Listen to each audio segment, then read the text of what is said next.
proceed ako dun sa interview.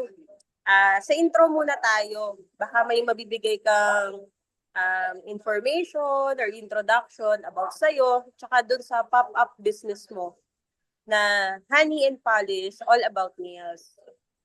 So, kailangan niyo ba edad ko?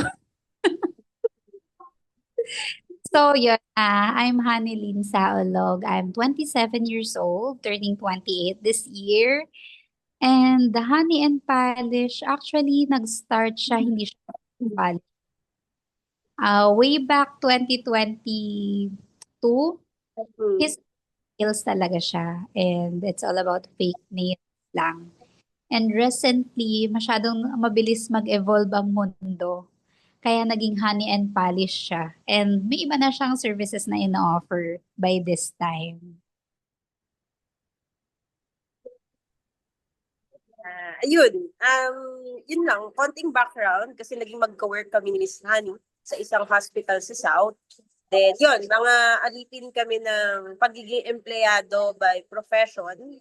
And ayan siya, influencer slash businesswoman slash QMS slash, ang dami niyang slash. Such a lang sa lapi. So, proceed ako doon sa Q&A portion. So, number 1, paano mo na-realize na ito yung business na gusto mo? Actually, nag-start kasi to, hindi ko gustong maging business to. It's all about talaga tungkol sa akin. Ever since mahilig na ako sa mga cutics pa nun, usong-uso pa yung mga cutics. Diyos ko. Old school. Very, very umiidad. Very tita yung datingan natin doon sa cutics. Yeah. Uso pa yun, di ba? So, parang iba. Tapos ang nail art nun, gumagamit pa ng kung ano-anong ting-ting pa nga yun that time.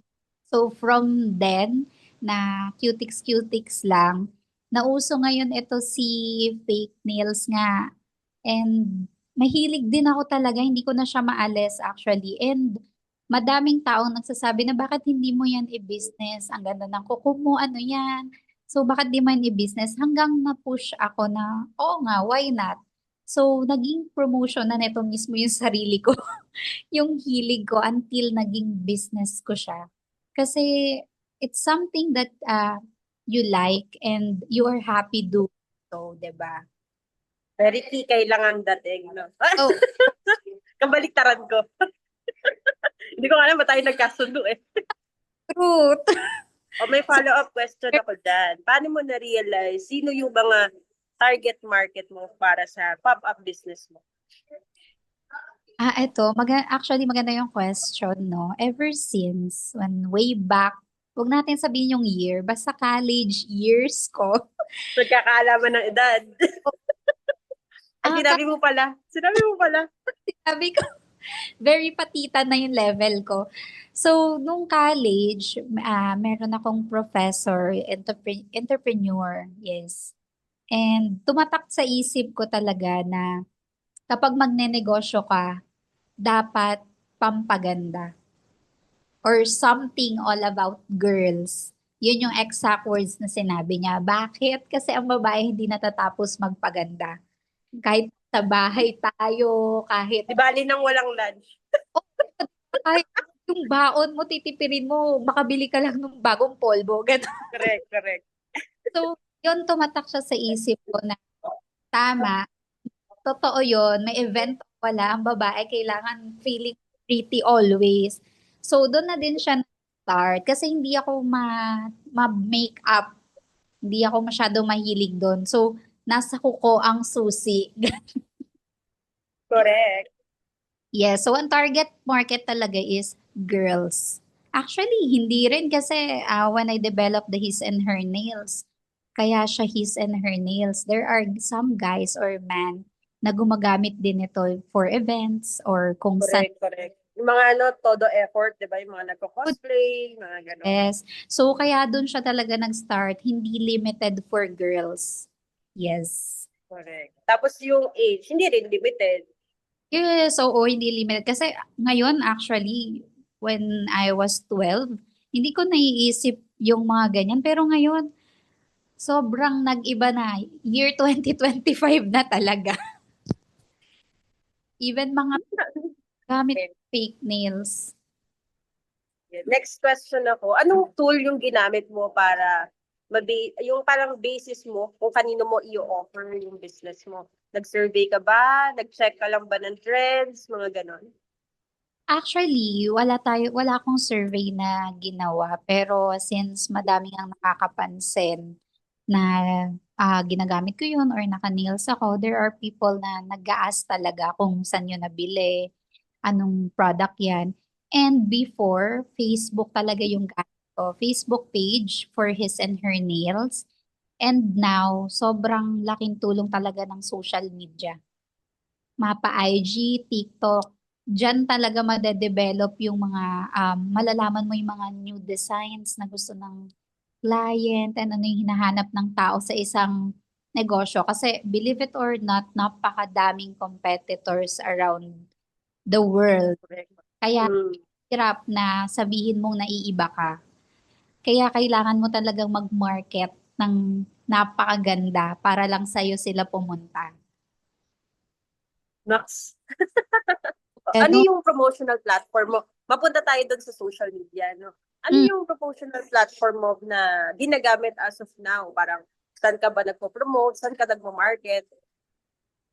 as of now, meron akong TikTok, sorry, IG account and Facebook account. However, gusto ko pang mag-create ng TikTok account pero not at this early stage. Kasi yung TikTok account ko na pinopromote ko din siya mismo is an affiliate account. So madami yon, masyadong magulo. But pinupush ko talaga yung Instagram kasi it's very classy, malinis tignan. And the Facebook naman is more on panghakot ng promotion or additional clients kasi madaming tao talaga gumagamit ng Facebook compare sa IG. Correct, correct, correct. Kumbaga, mas malaki yung audience. Yes, Kumbaga. yes. Kasi may mga friends pa tayo doon, group, Yes, group. mga ka-work before, mga classmates before, so mga gusto Mm-mm. ng mga nails, mga ganyan. So, yun, So, na-mention mo kasi kanina yung, yung mga 10 years later pa, ay, nandun sa Facebook. correct. Nagto-throwback pa naman si Facebook, di ba? Oo, yes. Ayun, na-mention mo kanina yung kung paano magiging loyal sa'yo yung customer mo. So, paano mo na-maintain yung gano'n na babalik-balikan yung services na binabigay mo? Actually, ano talaga, good service. Kasi hindi naman natin, dun sa business ko ngayon, hindi natin minamarket yung mismong product eh. It's more on the service. Madaming marunong gumawa, pero madami ding nagmamadali dahil may mga susunod na client. And may mga possibilities talaga na masaktan yung client and hindi tayo masyadong nagiging insensitive tayo minsan sa feelings nila, lalo nang may UV light kasi to eh, itong ginagawa natin sa honey and polish. So, meron talaga siyang mga heat sting. So, for me, it's very,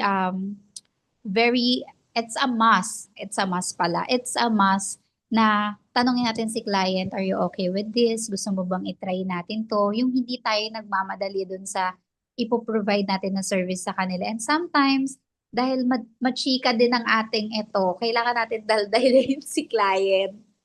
Kasi Chikahan portion. talaga siya gawin actually, lalo na pag ma-details yung gagawin na design. Kailangan mo ng mahabang-mahabang patience and syempre si client, matutuyo yung laway niyan pag di mo yan kinausap at nakatitig lang sa'yo. So talagang ang promotion mo ditong gagawin during nandyan si client eh, yung babalikan ka nila kasi hindi sila naiinip sa service mo. And Correct. also, mali paggawa mo and comfortable sila sa paligid, 'di ba? And also with you. Feeling ano lang, no? Parang feeling kapitbahay lang. Baga. Oo, trust agad. Kumare lang level. Ayun, sa pa, ano ba ba? Additional question ko, so last na lang siguro to. paano mo na-realize na pagbe-business pala yung calling mo? Though sa ngayon kasi employee ka pa rin. Mm-mm. Ano yung naging trigger sa'yo na gusto mo palang mag-business? Okay, medyo mahirap yung question. Wow. Na Oh, Miss nahirapan. Universe. Sorry. Actually, siguro dahil sa panahon ngayon, I mean for me, hindi ko plan na mag-work for the longest time and my whole life, 'di ba? At now maganda yung career, maganda yung work na ginagawa natin. But that time, alam mo yon, hindi natin hawak ang oras natin sa mga trabaho natin. There are times na although feeling natin tama na tayo, hindi tayo tama. Hindi tayo babae sa mga trabaho natin. Yun yun. Superhuman. Pero pag sarili mong business kasi for me mas madedevelop yung ano mo yung pagka-leader mo, yung leadership mo. Kasi ikaw lahat, decision making, pagmamanage ng time mo. Although may ganun din naman sa work, pero more of routine kasi yung sa trabaho eh. Alam mo na yung instinct mo na nagagawin mo yon. But with this, kapag bumagsak to, kapag may na-feel ka na may bad reviews, iba eh. Hindi mo alam kung paano mo siya i-handle. And I think that is the most important. For me ha, hilig ako sa challenges and thrill eh. Nox. Gusto ko nabubuhay Nox. ako sa thrill na yan. Nag-sharing pa nga. Oo, susubok ako. Business is really good. Bukod sa hawak mo yung oras mo, mas madami kang time for yourself and for your family. Or kung bumubuo ka pala. Nox.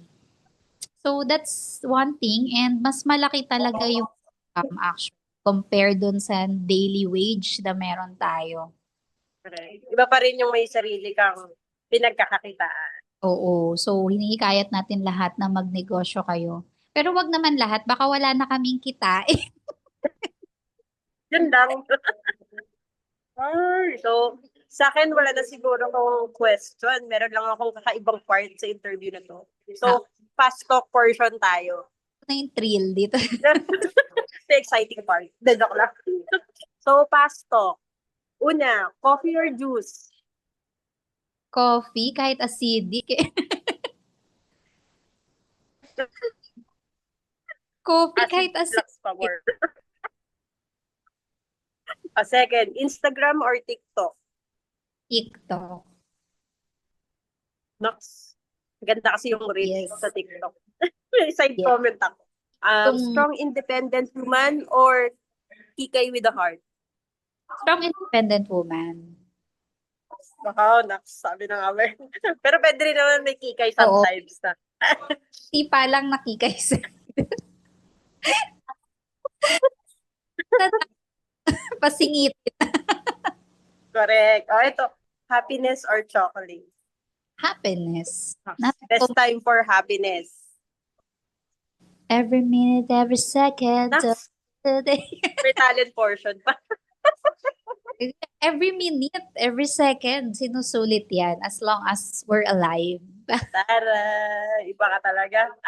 Yun, to wrap up yung interview, any kind words from Miss Saulo na pwede mo maging tip sa lahat ng may pop-up business ngayon? Anong ma-mention mo sa kanila na pwede nilang gawin? Mo. Okay. Taray, feeling ko ang yaman-yaman ko sa question na to. Diba? For those aspiring CEO, wow, of their own businesses, wag, Naman. wag kayong sumuko kasi actually, pag nag start kayo talaga ng business, nandyan yung fallback eh. Madaming pag-fail yan. Pero sa dami ng fail na yan nagawa mo, malalaman mo kasi kung saan ka talaga mag-excel at sa susunod na try mo ulit, alam mo na kung ano yung dapat mong i-develop. And I guess dapat talaga buo yung loob nyo. And only invest dun sa amount na kaya nyong mawala sa inyo. Kasi kung ang ilalagay nyong amount dyan is hindi nyo kayang mawala sa inyo, at the end of the day, pag natapos yan or pag nag-fail yan, yung mental health nyo yung kawawa eh. Yun yung laging pinaka-importante. Kaya only take risk dun sa kaya nyong mawala sa inyo. Parang ano lang yan, parang Parang lang, yan. naks, sabi na nga ba eh. Oo, Baka wag talaga yung perfect na pag interview for gusto lang, today's video. Yung kailangan mga words of ay, wisdom. Wow. kung ano lang yung kung kaya nyong mawala sa inyo, yun lang yung i-invest nyo. Kasi yun yung pinakamagandang start. Yun. Minsan kasi try lang tayo ng try, bigay ng lahat. Hindi na natin nakikita yung mga possible risk. So, that's the most important thing na natutunan ko sa dami kong sinubukan. Pinagdaanan. Alam mo Oo, yan? Alam natin yan sa oo, mga kwentuhan natin. Yung mga oo, pinaghuhugutan natin. oo, Di talaga to interview, catching up talaga to eh. oo. So, yun na, only invest the amount na kaya nyong mawala sa inyo. Yes. So, yun, feeling ko So, ayun. Nax, thank you so much. O, ano ba? Ano ba masasabi ko? Sobrang thank you kasi sinasakyan mo yung trip ko. Sobrang random ko, di ba? yung mga Ayun. talaga. Sa interview na to, sobrang thankful ako na na-interview ko si Miss Saulo. Subscribe kayo sa mga social media accounts niya. Post ko na lang kasama nitong video, kasama nitong interview. So, thank you very much. Have a good day. Thank you. Miss Lian. Thank I you. see you soon. Thank you so much. Thank you.